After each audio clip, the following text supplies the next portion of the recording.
Good afternoon, everyone, and welcome to MitoAction's monthly expert series. Today, Dr. Amel Karaa, internist and clinical geneticist, has joined us to discuss mitochondrial disease and primary mitochondrial myopathy, also known as PMM. My name is Stephanie Harry. I'm one of the patient support coordinators at MitoAction and will be your host for today. Today's presentation will be recorded and available on MitoAction's website in the coming days, as well as on our podcast, Apple Podcasts, Google Play, and Spotify. We encourage you to ask questions throughout the presentation using the Q&A feature on the bottom menu bar of your screen. Please put all questions in the Q&A section and not in the chat box. This helps us to stay better organized as we're asking the questions. If you're calling in via phone, please feel free to submit your questions to us by email at info@mitoaction.org, and we will do our best to get through as many questions as possible at the end of today's presentation. What is primary mitochondrial myopathy? Today, Dr. Amel Karaa will discuss the terminology used to describe mitochondrial diseases and what constitutes primary mitochondrial myopathy. We will review why we use the term PMM and why we need to classify patients with mitochondrial disease with different groups. Dr. Amel Karaa is an internist and clinical geneticist by training and currently the director of the Mitochondrial Disease Program at the Massachusetts General Hospital in Boston, where she oversees clinical care, clinical research, and trials for mitochondrial disease patients. Dr. Karaa, we are so excited for you to be here today. I know this is a challenging topic, and we really, really appreciate you coming and breaking all of this down. And without further ado, I'm going to go ahead and hand it over to you. Thank you so much, Stephanie, and thank you to Kyra and MitoAction for having me here today. I am very eager to talk to you about PMM, as we call it, or primary mitochondrial myopathy. I know this has been a very confusing topic, and let me tell you, not just for patients and families, but also for doctors. And so I'm going to start sharing my screen. Just bear with me here. Okay. Today we're going to talk just a little bit about mitochondrial diseases in general, and then we're going to focus on primary mitochondrial myopathy. And I'm going to try to explain to you where this term originated and why do we use it. Okay. So I'm just going to use the laser pointer. There you go. I hope you can see my pointer. So all of you know that mitochondrial disease is really not just one disease. It's a group of many, many diseases in the hundreds. They are all due to the mitochondria not really working properly, whether it's not producing enough energy, or it's not moving properly, or it's not doing any of the biological tasks that it's supposed to do. All of these dysfunctions will cause some form of the disease. So historically, we like to refer to mitochondrial diseases as diseases that can present with any symptom, affect any organ, affect any age group from birth to death, and have any mode of inheritance. So when we look at the different organs that can get affected by mitochondrial problems, that we can see any organ that you know of listed here on this graph. Usually, the organs that have the highest energy demand are the organs that suffer the most and are first to exhibit disease symptoms. So these organs are usually represented by the brain. You can see here an image of the brain where there are these white spots. These are not supposed to be there. That's because the mitochondria is not working properly in the brain. The eye is also an organ that gets frequently affected. And then the muscle. Muscles, we have muscles all over our body. They are the largest organ. They cover every inch of our body, and muscles require a lot of mitochondria to work, to allow us to move, to breathe, to talk, to chew, to do anything. And so mitochondrial disease affecting muscle is very prominent, and heart is also a muscle, so it can be affected. So all of these organs can be affected when we are talking about a mitochondrial disease. So when we first started studying mitochondrial diseases, we really wanted to see what the patients were complaining about in terms of what was bothering them the most. And so we did a lot of studies, and almost every study showed us that most patients, no matter what their mitochondrial disease is, no matter what genetics they have, they complain of weakness, they complain of exercise intolerance, they complain of fatigue, In this study we did in the NAMDAC registry, which is the National Institute of Health funded North American Mitochondrial Disease Consortium. Almost 41% of all our patients complain of these three things: weakness, exercise intolerance, and fatigue. And when we reviewed more patients, whether at Mass General, in my own clinic, or in other clinics, fatigue, exercise intolerance, muscle problems, weakness were always reported, but by more than 50% of patients. Again, here at Children's Hospital of Philadelphia, we have the top complaints are muscle weakness, chronic fatigue, exercise intolerance. So when we started to think about how to manage and treat patients with mitochondrial diseases, when researchers, clinicians, and pharma industry, biopharma companies became interested in making drugs to treat mitochondrial disease, they obviously were looking for what can we impact the most. It's usually what the patients are bothered by the most. And so in this case, it was muscle-related symptoms. And that's why very early on in drug development, these companies, these researchers and clinicians started to look into these muscle complaints and mitochondrial diseases affecting the muscle. So when we talk about clinical trials, these are the processes through which we can get a drug from the experimental stage after it was developed in a lab by these scientists, putting it into patient and making sure it works well. We have to go through a very rigorous process. So clinical trials allow us to study the way disease affects patients and what potential process may stop the disease or slow it down or reverse its effect. We also look at experiments that we can do during the clinical trial to see how the therapy may work in the body and how it interacts with other parts of the body. So all of this is regulated by an entity called the Food and Drug Administration, or FDA.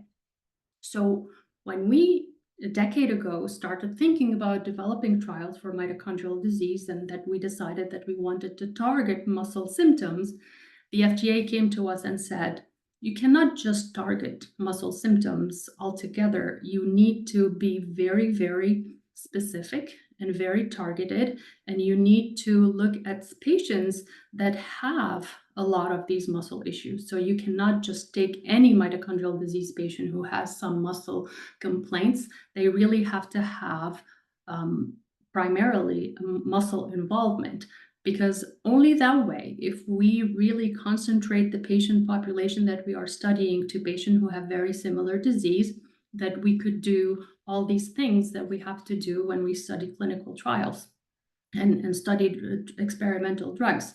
So because of this FDA requirement, this term primary mitochondrial myopathy became prominent in the field, and we started using it because we wanted to label patients that have primarily muscle involvement induced by a mitochondrial dysfunction that we can include in these clinical trials for mitochondrial disease to be better able to ascertain how these drugs were working and whether or not they were efficacious or not.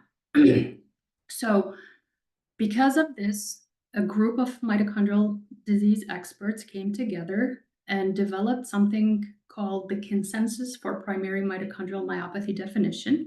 This was a consortium of international experts in mitochondrial disease, as I said, who met in Rome in 2016 and spent days working on a definition of what a primary mitochondrial myopathy is. So the definition that they came up with was that a primary mitochondrial myopathy refers to a subset of primary mitochondrial disease that predominantly but not exclusively affects skeletal muscles. So these are patients whose mitochondria is primarily not working properly within their muscles.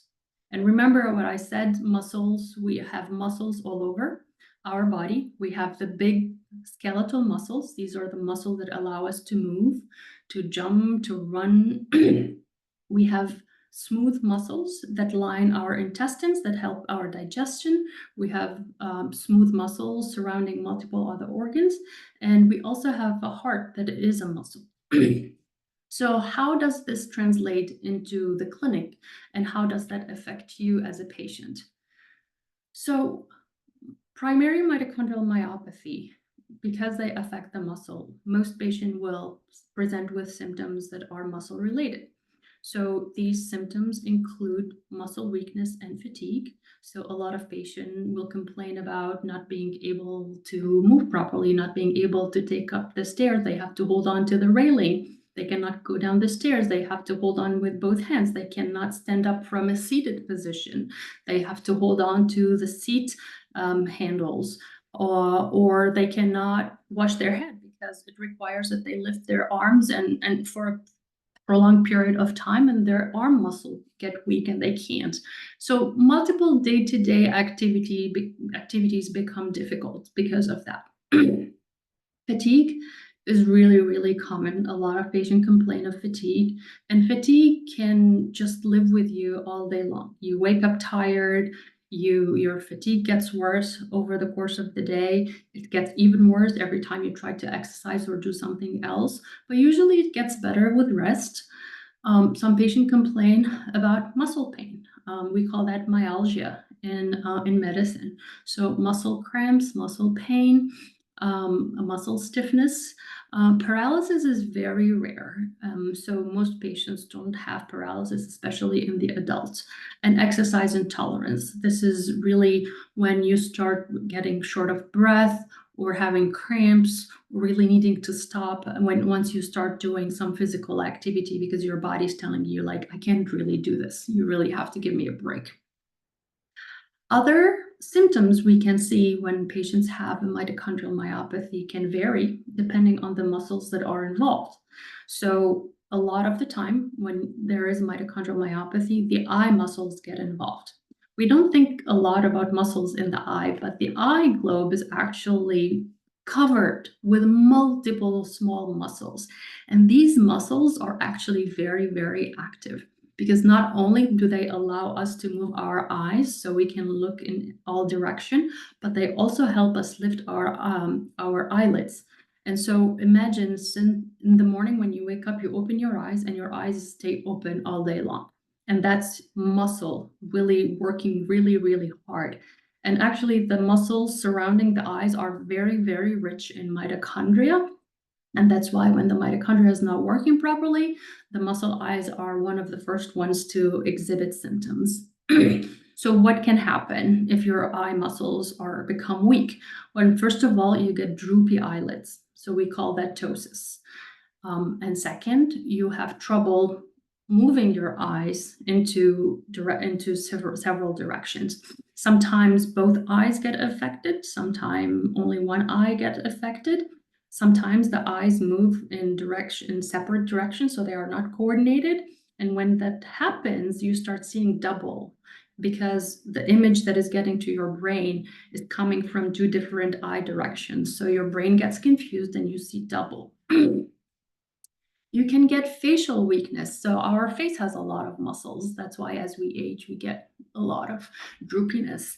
And so you could tell sometimes patients who have myopathies that their face looks a little bit awkward, not like a normal person. You can get slurred speech because you need muscles to talk. You can get problems swallowing because also you need a lot of muscles to swallow food and to swallow water. Sometimes when the myopathy becomes severe, you can have respiratory failure or respiratory weakness, meaning that your breathing muscles become weak. So we have a lot of breathing muscles, not just the diaphragm, which is at the bottom of our lungs, that goes down and up to help our lungs expand and contract, but also multiple small muscles on our ribs that help us extend and retract those lungs as well. So those can get affected and you can start having shortness of breath. You may not be able to lay flat at night because of the weakness. And then you get weakness in the hands, the legs, the thighs, the hips, the shoulders. So these are all symptoms and signs of mitochondrial myopathy. So when we when the experts defined what a primary mitochondrial myopathy, this was an umbrella term really for the purpose of really better identifying patients that we can enroll in clinical trials. But within that primary mitochondrial myopathy, there are several subgroups of diseases that would fit into this category. So some of these categories, so there are three major categories that make the primary mitochondrial myopathies. The chronic progressive external ophthalmoplegia, or CPEO. Sometimes it's referred to as just PEO, so progressive external ophthalmoplegia without the chronic. And then we have something called CPEO plus, which we will talk about. And then we have isolated mitochondrial myopathy. So these are the three major categories that form the primary mitochondrial myopathy. And just so you know, in clinical practice, we don't typically use the word primary mitochondrial myopathy. Like, you won't find it on your diagnosis list because most clinician would just refer to your myopathy as CPEO, CPEO plus, or just mitochondrial myopathy. It's rare that we would use a primary mitochondrial myopathy in the setting of clinical care. But we do use it in research and in clinical trials. So that's the distinction. And that's, I think, where some of the confusion comes from, is that when you're talking to your doctor and when you're interacting for your medical care, this term may not be at all visible in your chart, or that your doctor may not ever tell you that this is really part of your diagnosis. Part of that is we don't have the habit yet. This is a fairly new field and it's still evolving. Even some of the mitochondrial disease experts have some disagreement as to what is a primary mitochondrial myopathy. And so we're still teaching, we're still learning, but what's important for you as a patient is really to have those sublabels. Is this chronic progressive external ophthalmoplegia, or CPEO plus, or isolated mitochondrial myopathy? It's nice to also know that this is part of the primary mitochondrial myopathy, but it's not going to change anything in terms of your clinical care. The only change this would make is your eligibility to enroll in certain scientific studies and clinical trials. But now you know, if you have CPEO, CPEO plus, or mitochondrial myopathy, you are part of a primary mitochondrial myopathy group. Okay, so what are these myopathies? Isolated mitochondrial myopathy is when you have an exclusive skeletal muscle involvement. So these big muscles on the outside of the body, on the limbs and the axis of the body. These myopathies vary depending on whether they affect adults or children. So we have some of these myopathies that can start from birth. These will cause childhood myopathies, and we have some that develop later in life, as late as the 50s or the 60s. So what are the characteristics of these myopathies? So you can have progressive axial, meaning like the core, or proximal limb weakness. And by proximal, it's the shoulder girdle or the hip girdle. So these are the things that I told you about: unable to do overhead tasks, unable to get up from a chair, unable to walk up the stairs or down the stairs. You require a lot of shoulder and hip strength to do those things. So when you have a proximal myopathy, these areas of the body can become weak. Difficulty swallowing, which we call dysphagia. Respiratory failure is very rare in the adult. Distal muscle weakness, which is muscles affecting the outer part of your body. So your wrist, your elbow, your knees, your ankle, these are distal myopathies. They are also very rare in the adult form. And then you have the fatigue, exercise intolerance, muscle pain, which are very common. And then rarer instances can include spasms, myoglobinuria, which means that when your muscle break down because they are not functioning properly, the byproduct of that muscle can spill into the urine, and we can test for it, we can see it. Sometimes actually patients who have a lot of muscle breakdown, when they exercise, they can have red urine, and it's because those muscle byproducts are spilling in the urine. We call that rhabdomyolysis. And that is an emergency. If you have a muscle disease and you have your urine becoming really dark red, then you should go to the emergency department because you will need hydration. They will need to follow your blood numbers, and you'll need to be treated for that. Most of these symptoms can be triggered by exercise, and but the rhabdomyolysis, the muscle breakdown, is usually rare in this kind of adult onset myopathies. For children, these myopathies can be very severe and very devastating, and a lot of these patients actually die early in childhood. So they are born with floppiness. They are what we call hypotonic. They have very low tone. They have breathing issues right away. Like you can see here, this kid who has a myopathy caused by TK2 deficiency. He has a breathing tube. He has a tracheostomy.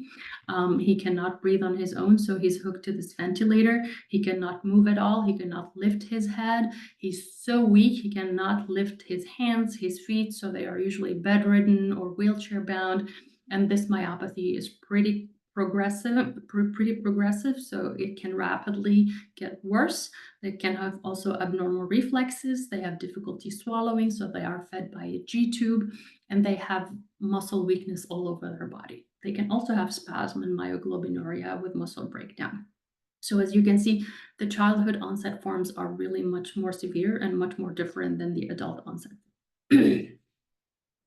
So what about the chronic progressive external ophthalmoplegia? So this is the most common type of adult onset myopathy. It represents at least 2/3 of all patients with primary mitochondrial myopathy. And it's a disease that only affects the eyes. So this is where you get the eye droopiness that can be on both eyes. Most often there's one eye that is more affected than the other. You get the slow progression of the limitation of the eye movement. You can have double vision, and but it's usually very focused on the eye. There's no other symptoms. It's very slowly progressive, and usually patient will get surgery to lift the eyelids. They have special glasses to avoid that double vision.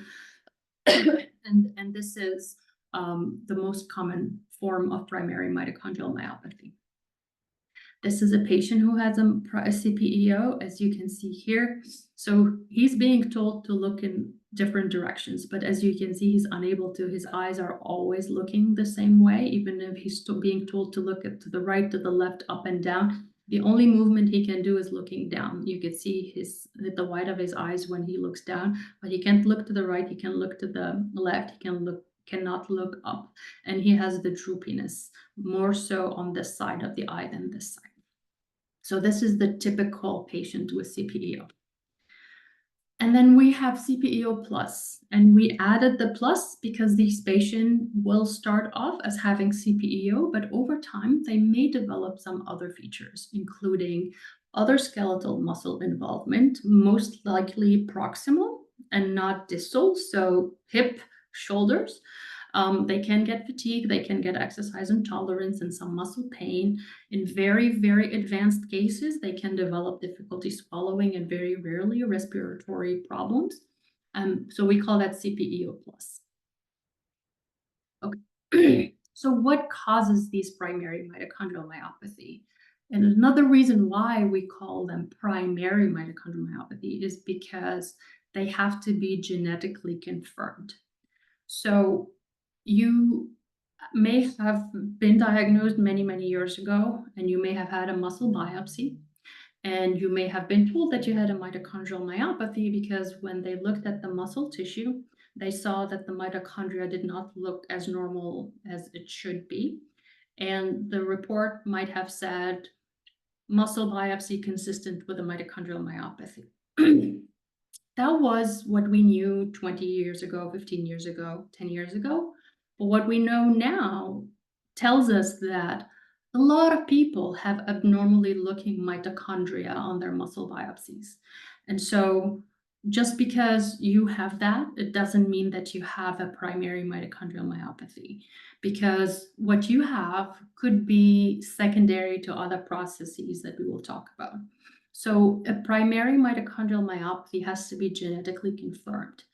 And we know that mitochondrial diseases can be caused by changes in genes that come from the mitochondria. So there's a specific DNA that is called mitochondrial DNA that is transmitted from mothers to all of their children. So just from females to all children, but not from males. And then there is the nuclear DNA that is in the chromosomes that is transmitted by both the father and the mother, so 50-50. So you can get mitochondrial disease either by having a change in the mitochondrial DNA or a change in the nuclear DNA. And primary mitochondrial myopathies are diseases of the muscle that are caused by genes that either affect the mitochondrial DNA or the nuclear DNA.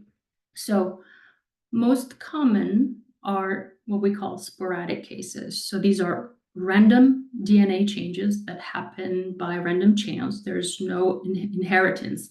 You didn't get this from your mom, you didn't get this from your dad. These are typically mitochondrial DNA deletion, meaning that when we look at the mitochondrial DNA, we see that chunks of it are missing. Usually it's one large chunk that is missing, and that causes mitochondrial deletion, and that can cause the CPEO, the CPEO plus. There are mitochondrial DNA mutation where you have one letter of the mitochondrial DNA code that is switched with another letter. You may have heard of 3243 disease or 8344. These are diseases that can also cause CPEO and mitochondrial myopathy. And you have Mendelian inheritance, which is mitochondrial myopathy that are caused by nuclear DNA defect. This can come from one parent, which can be the dad or the mom, or it can come from both parents at the same time. So each parent will pass on the change in the DNA within the same gene, and the baby inherits both at the same time, and they develop the primary mitochondrial myopathy. Okay, so what we've learned so far is that primary mitochondrial myopathy are genetically confirmed. They have to be genetically confirmed. And they are also a group of at least 3 different diseases called CPEO, CPEO plus, and isolated mitochondrial myopathy. Okay, so now the consortium that developed this definition also made sure to include in their definition the specification that late onset mild isolated mitochondrial myopathy might be difficult to diagnose because, as I said, a lot of the patient will go on to have muscle biopsies and other tests that can show that their mitochondria is not working properly. But that is not necessarily caused by a genetically inherited mitochondrial disease. It can be caused by another disease or an exposure or an environmental problem or an inflammation or a viral infection that has caused their mitochondria to dysfunction. So even though they have a mitochondria that is not working properly, and even though they might exhibit skeletal muscle symptoms, they are not a primary mitochondrial myopathy because it's not caused by a gene that is inherent to the mitochondria itself. The definition also include that secondary involvement of the mitochondria observed in multiple neuromuscular diseases is not considered PMM. This means that there are other neuromuscular disorders like muscular dystrophies and Duchenne muscular dystrophy, for example, is one of them, where you have a lot of muscle involvement and a lot of muscle symptoms that can overlap with PMM. And they can also have abnormal mitochondria. So these would not be considered as PMM because, again, the gene is not part of the mitochondrial genes that are accepted to cause mitochondrial diseases. Okay, so how do we diagnose primary mitochondrial myopathies? First of all, we look at the symptoms. We need to make sure that the patient has symptoms that are consistent with this diagnosis. And then we look at the family history because we're trying to figure out, is this the sporadic form? Is this the maternally inherited mitochondrial DNA problem? Is this a nuclear DNA problem? This helps us narrow down what the diagnosis might be.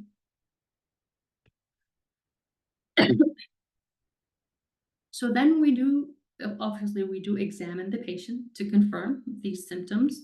We do muscle testing, neurology testing, and then we do other tests, laboratory tests.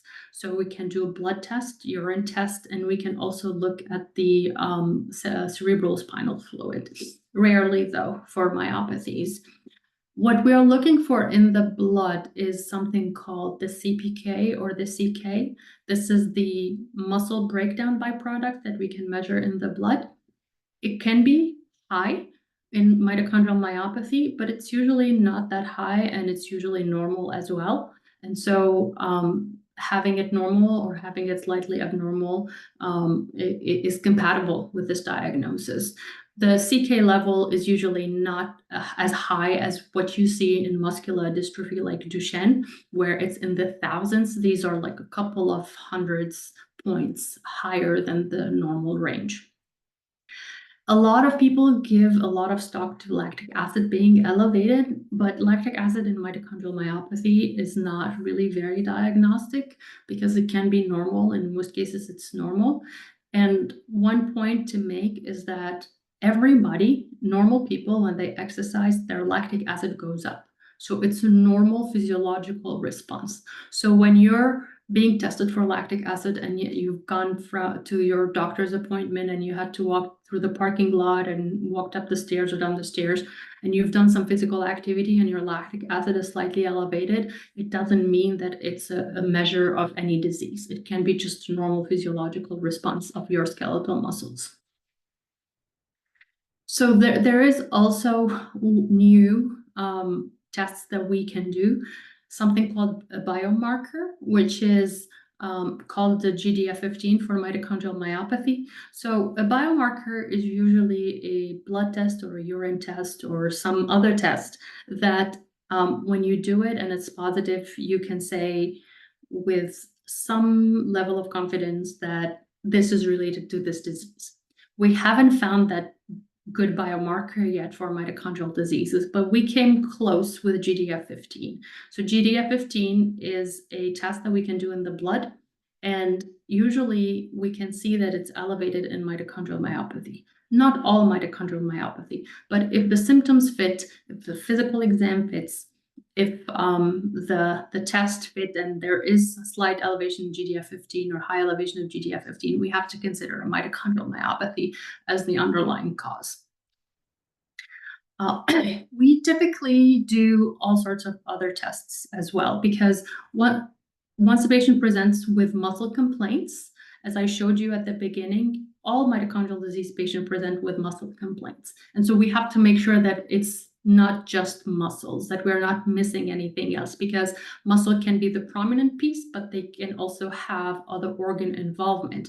So we need to make sure to look at all the organs to see whether this really fits into a pure myopathy presentation or this is something else that has muscle involvement as part of it. So we look at the brain MRI, we look at the heart, we look at the eyes, we look at the hearing, we look at all sorts of different things to make sure that we're not missing any other organ involvement. And then, as I said before, tissue pathology or muscle biopsy used to be a really prominent test that everyone did 15 years ago, 10 years ago, 20 years ago, but we don't do that anymore because we learned over the years that muscle biopsies are not very specific to mitochondrial diseases and not specific to primary mitochondrial diseases, and that they are not very sensitive either. So a lot of patients with a mitochondrial disease will have a normal muscle biopsy, so it doesn't really help. But a lot of the patients who also have abnormal mitochondria on their muscle biopsy don't have mitochondrial diseases at all and have a secondary mitochondrial dysfunction. So we don't rely on muscle biopsies as much. It's also invasive. We need to cut a chunk out of your leg usually. And these are the findings that used to be taken into consideration in the past. So if you've had one of these in the past, you may have been told that you had these ragged red fibers, which just mean that when you look under a microscope at the muscle tissue, you see this red rim, which represents multiple mitochondria clustered together. And this used to be a sign that there was something wrong with the mitochondria.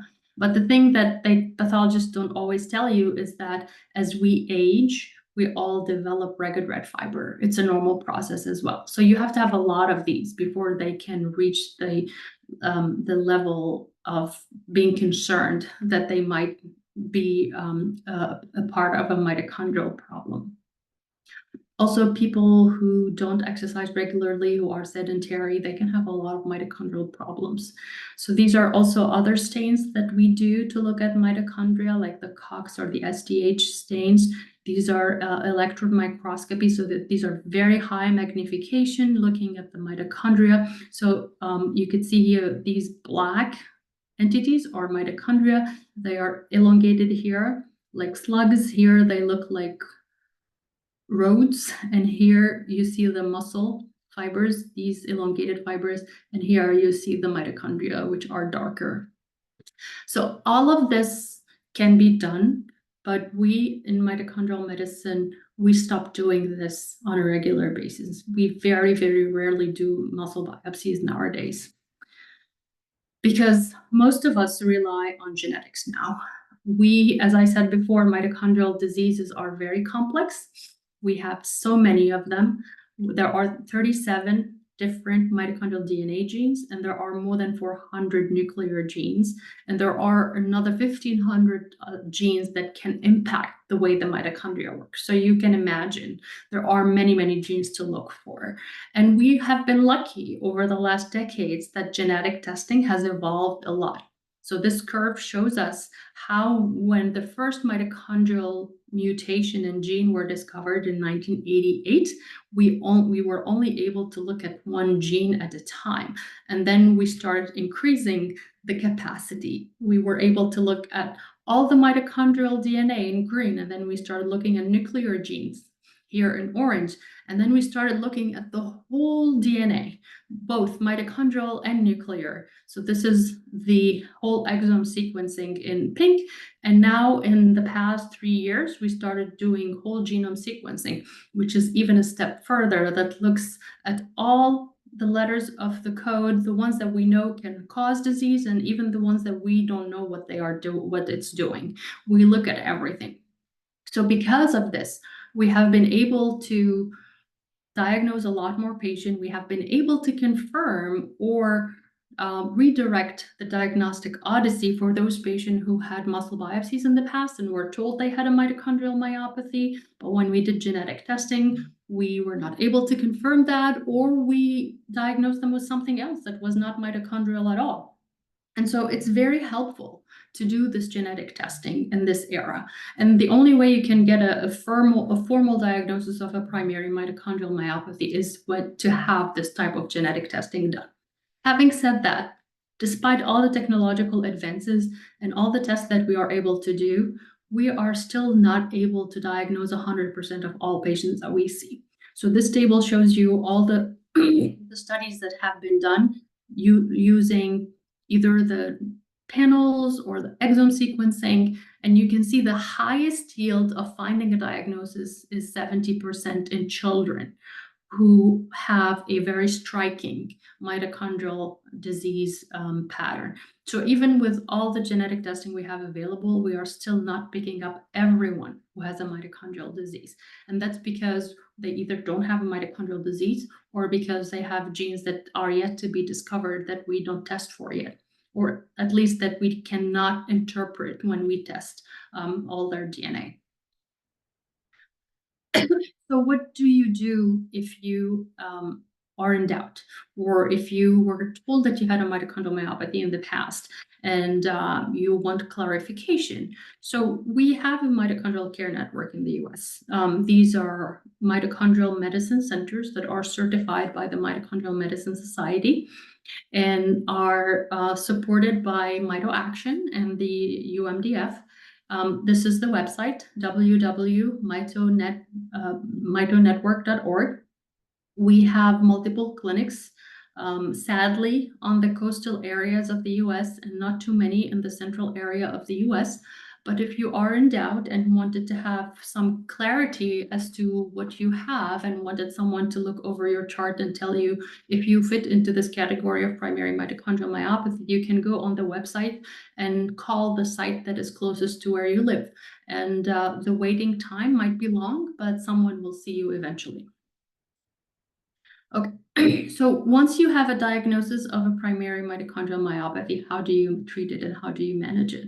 Well, mitochondrial diseases are all energy problems, right? So your mitochondria is unable to sustain the level of energy you require during the day. So you really have to balance how much energy you have versus how much energy you can expend. And so you need to minimize energy losses, avoid stressors. These can be emotional, they can be physical, they can be environmental, like heat or cold, or avoid infection. So when COVID hit and everyone was isolating at home and not exposed to viral infection, our mito patient did great. They weren't sick, they didn't decompensate, they were feeling better because they were they were minimizing energy losses and they were avoiding stressors like infections and getting sick. And you need adequate rest because sleep really restores and recharges those mitochondria like a phone when you plug it into the socket to recharge the battery. You also need to optimize energy gains. The way you do that is, again, good sleep, nutrition, because energy comes from the food that we eat. So that food needs to be of high quality and needs to be sustained throughout the day. So instead of having large meals 2 times or 3 times a day, you need to have smaller meals that are spread out during the day, every 3 to 4 hours apart. And the composition of those meals needs to be really balanced. So healthy fats, lean proteins, and complex carbohydrates. And then exercise, which might be counterintuitive because patients complaining of myopathy are telling us, I'm tired, I am weak, I cannot walk up the stairs, and we're telling them, yes, you need to exercise. We tell them that because of all the scientific studies that have been done, exercise really has been shown to be the one efficacious measure to select for healthy mitochondria in your body that will make and your body making copies of those healthy mitochondria to improve the number of mitochondria and the amount of energy those mitochondria can make, and also deselect for the unhealthy mitochondria so they will be tagged for destruction. So exercise really works as a gene therapy. It makes your body make more of the healthy mitochondria and gets rid of the unhealthy mitochondria. And when we say exercise, we're not talking about you going to the gym and doing a 45-minute to a 60-minute workout. We're really talking about taking it very slow and doing as much as you can. Some patients can only do 3 minutes a day. That's great. You do 3 minutes today, and you do 10 minutes in 6 weeks, and you do 30 minutes in 12 months. So that's fine. As long as you're exercising, that's fine. And the type of exercise you need is a combination of cardiovascular and strength training. So you can be watching TV and have a 1-pound weight, and you could do this with your arms, or you can have an elastic band and you can stretch your leg and try to do exercises with your leg. So it doesn't have to be very involved, and you don't have to have a lot of equipment. If you want to know more about exercise, Mito Action, on the website, you can search for exercise. They have a booklet actually for mitochondrial myopathy exercises. Such exercises you could do lying flat on a carpet or in your bed or sitting in a chair, so you don't even have to be upright to do these exercises. There are also videos from Dr. Tarnopolsky, who is a physiotherapist and a physician who is very involved in mitochondrial health. He has videos talking about what kind of exercises, and if you YouTube him, you'll also find videos of him doing the exercises himself. So I would urge you, if you want to exercise, to follow his routine. Obviously, other treatment includes taking care of other organs that might be involved. So if you have muscle disease, you can see a neuromuscular specialist. They can help you with physical therapy.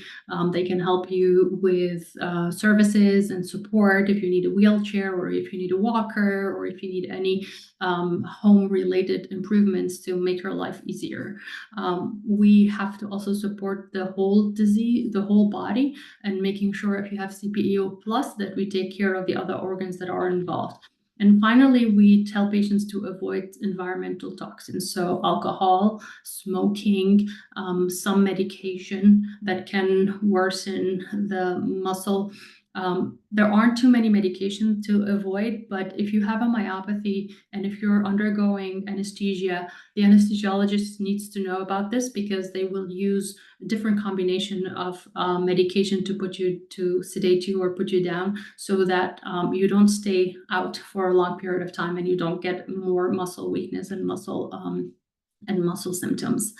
Finally, all of this really has led to a lot of drug development and research in the mitochondrial medicine field. Over the last, I would say 10 years, we've gone from one clinical trial to now having at least 14 ongoing clinical trials. Most of them are looking for patients with primary mitochondrial myopathy, hence this definition of PMM. I've listed here some of the trials that have been ongoing. A lot of these have ended, but new ones are coming. And so if you want to know more about clinical trials and how, if you qualify, you can go to, sorry, there's a W missing here, www.clinicaltrials.gov. And it's a government site where all the industry, the pharma, they have to put in there what kind of trial they are doing. They will put the criteria that allows patient to enter this trial. And at the very bottom of each clinical trial, there's a list of all the sites and the hospitals that are involved in the trial. And there is an email and a phone number listed that you can call yourself. So if you are in doubt and you don't know if you qualify or if you have a PMM, you can always call yourself, the site, and tell them, this is what I have, do I qualify? Usually what happens is that the coordinator on the other end will ask you to fax over some of your medical records so that they can look it over, and they will reach out back to you if you qualify. So that is a way where you can bypass your doctor or anybody, and you could just do it yourself. Okay, so to conclude, I think the take-home message is that if you don't have a molecular confirmation, we cannot say that you have a primary mitochondrial myopathy. You really have to have a genetic confirmation, and you need to have a predominantly muscle disease to call it a primary mitochondrial myopathy. That if you have mitochondrial disease, it doesn't mean that you have a primary mitochondrial myopathy. As I said at the beginning, a lot of patients with mitochondrial disease have muscle-related issues, but they would not qualify as a PMM patient just because they have fatigue and exercise intolerance. Muscle symptoms with a complex clinical picture also does not qualify for PMM. So there are now very specific criteria for what qualifies as a PMM. And as I said, if in doubt, just reach out to one of the MCN sites and they can help you out with that. And with that, I will stop. I see that there are a lot of QA and chat comments that I'm happy to answer. Thank you so much, Dr. Karaa. This is very, very informative, and I love the information that you threw in there too, just giving us a bit of an overview. A number of people had asked about the doctor that had the videos in regards to exercise, so I just wanted to make sure I tried to type those in the chat as well. But it's Dr. Ternopolsky is what she is who she's talking about, and so feel free to contact me as well. I can send you those links that she was discussing in regards to exercise. If you want to go ahead and unshare your screen, we'll start tackling some of these questions. One question, it's not in the chat, but came through, is that you mentioned that if you had elevated GD15, that this can be a good association with primary mitochondrial myopathy.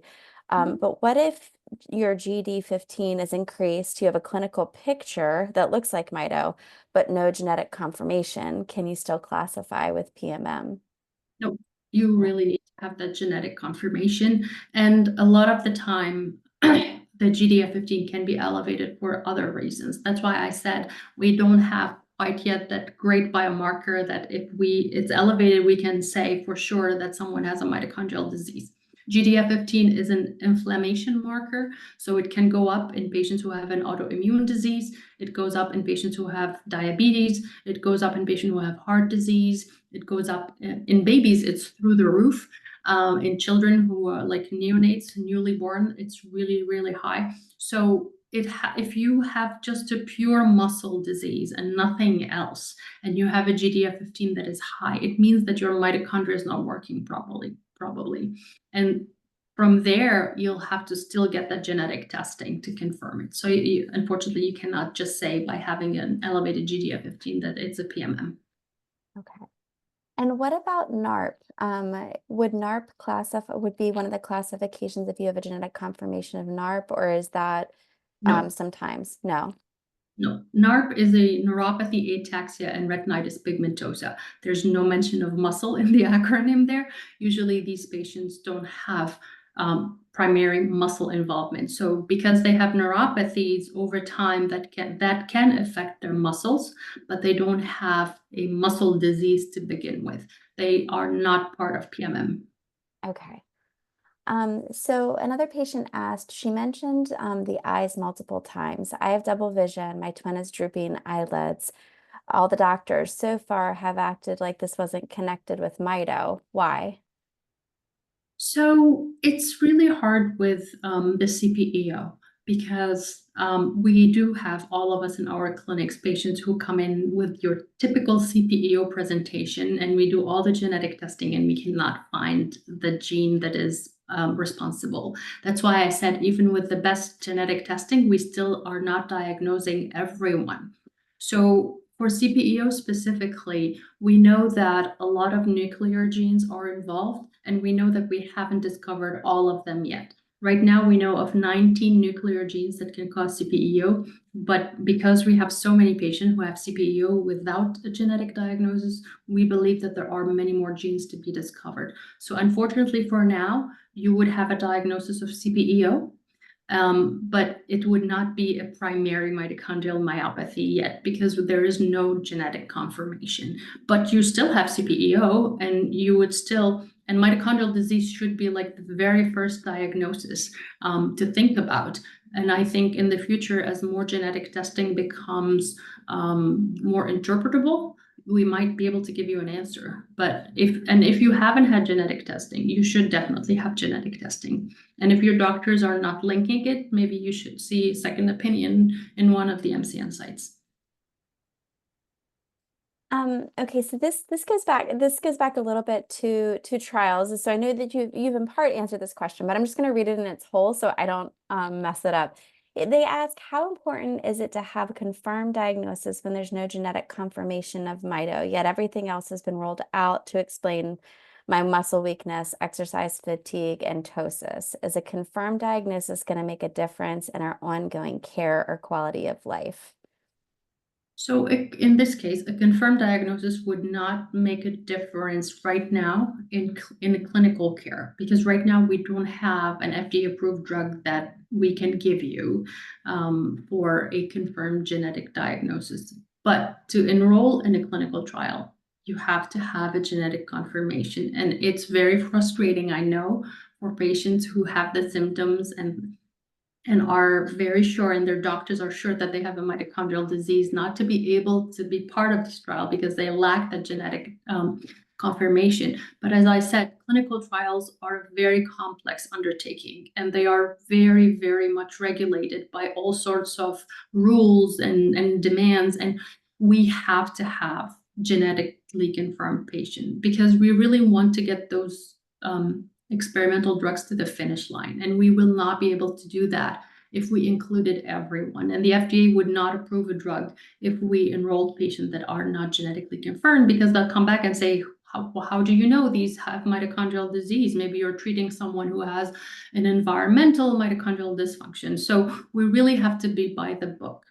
And so it's really frustrating and unfortunate, but if we can get those drugs to the finish line and they get approved, they can be prescribed to you in the future, hopefully, even if you don't have the genetic confirmation. It's a steep hill because I'm sure the FDA is going to, the payers will require for patients also to have a genetic confirmation to be able to pay for the drug. But genetic testing is evolving a lot and very rapidly. So we're really hoping to be able to diagnose more and more patients. I think it's really helpful to see that complex picture of it all with how you're trying to get drugs to the market, and how you have to have like a smaller group in order to be able to get the numbers that explain things. But it also gives hope that it sounds like there's a lot of things that are playing in that in the end, a lot of people can be helped, even if in the moment we're having to kind of isolate a certain group of people in order to try to get treatment to market. Exactly. There are a couple questions that have come in. I'm curious kind of about the last slide that you showed around the difference between primary mitochondrial myopathy and primary mitochondrial disease. A patient asked, I didn't quite understand, does that mean that mitochondrial disease is not necessary?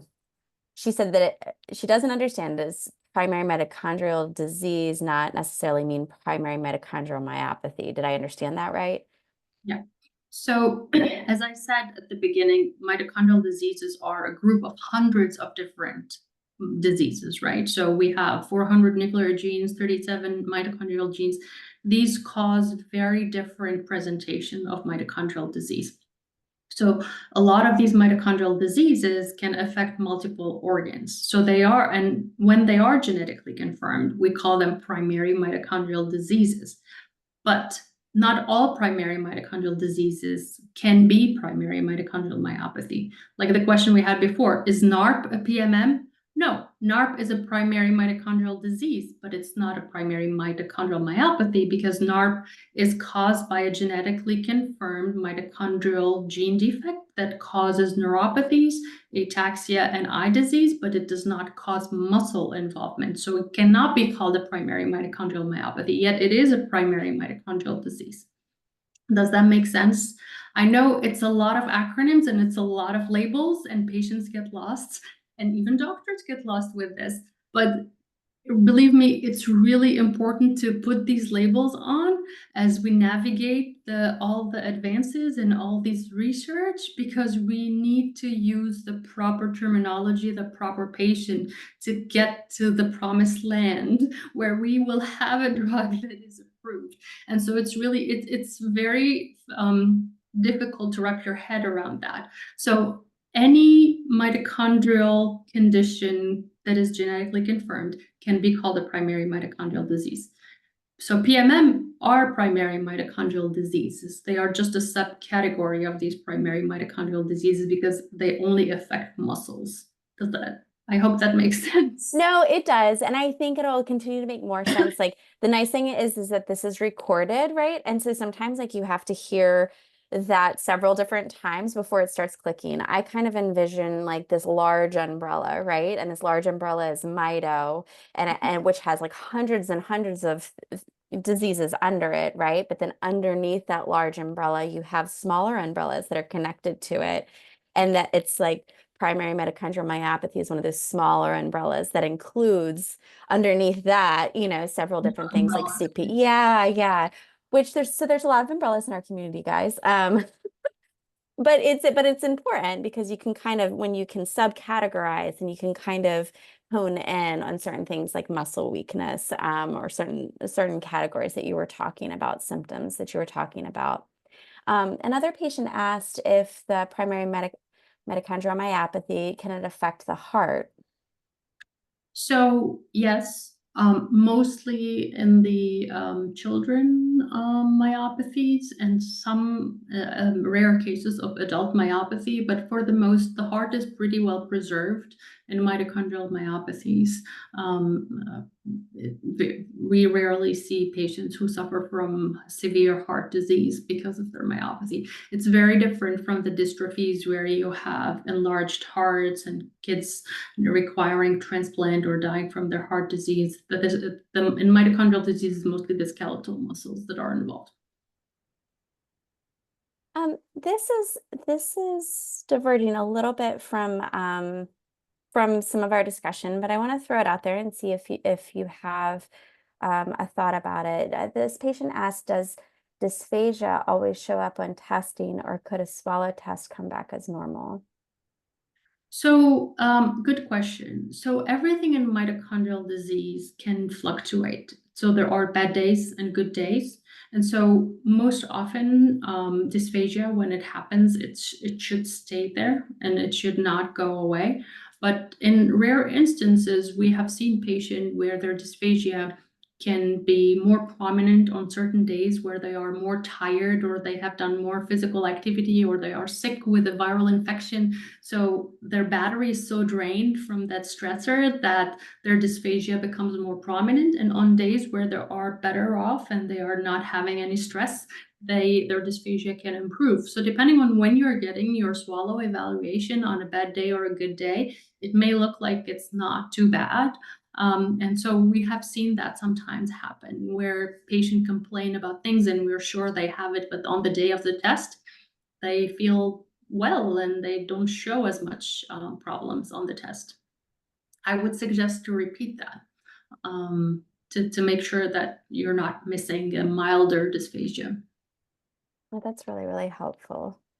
So there are two questions in here about CoQ10 and wondering if you have any knowledge or explanation in regards to CoQ10 intolerance while some patients experience that. And then on the other extreme, there's a question, are there IV formations of CoQ10, perhaps while you're in the hospital or in general? Do you have any thoughts on either of those questions?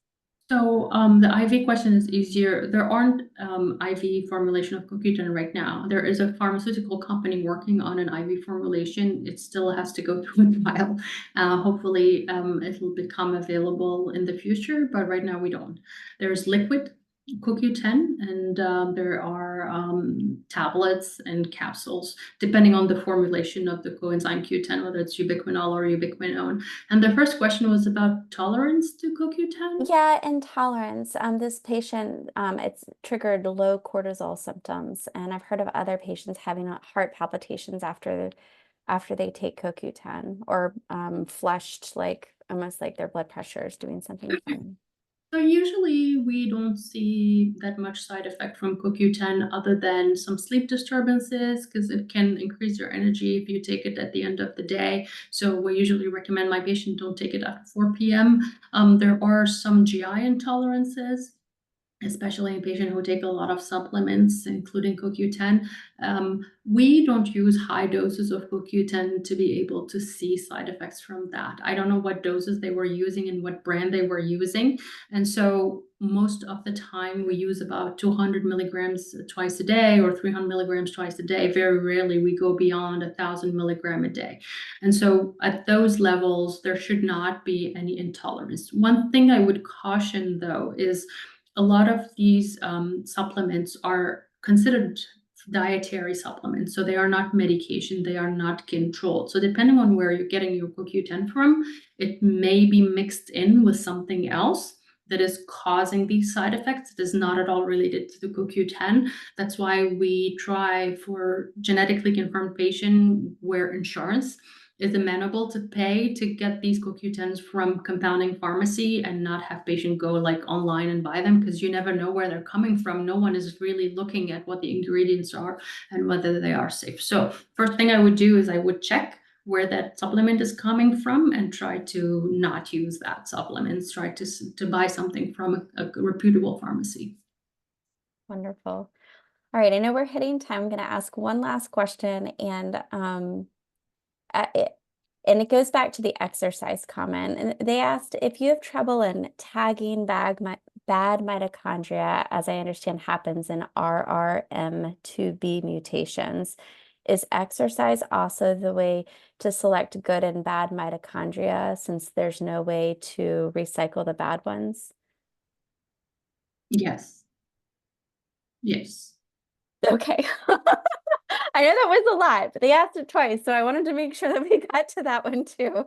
No, yeah, exercise is always good all around, not just for mitochondria, but for everything else, cardiovascular health, mood, longevity, everything is made better by exercise. So I would, if you can and you're able to and you're motivated, you really should exercise. As I said, it can be 3 minutes, 5 minutes a day. You don't have to do it for a long period of time.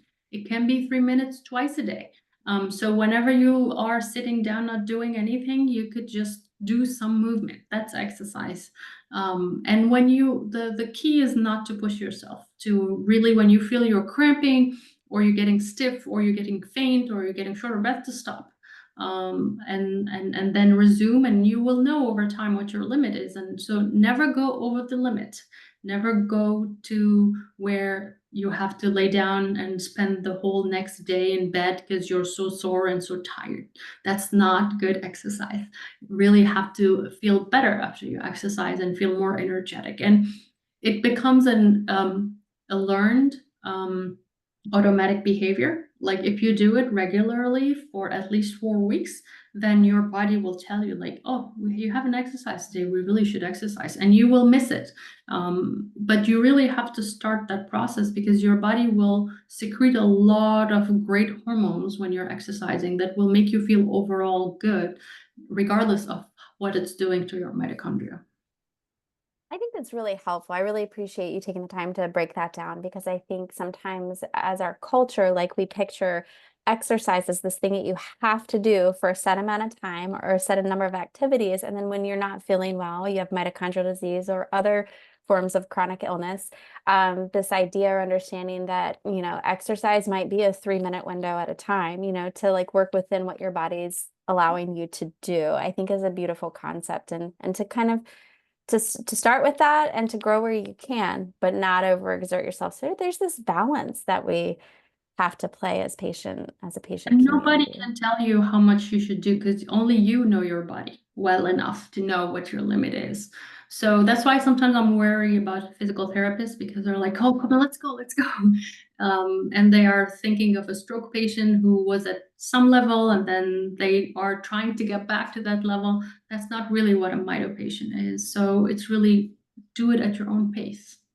Yes, and absolutely have good communication with those that are helping you for sure.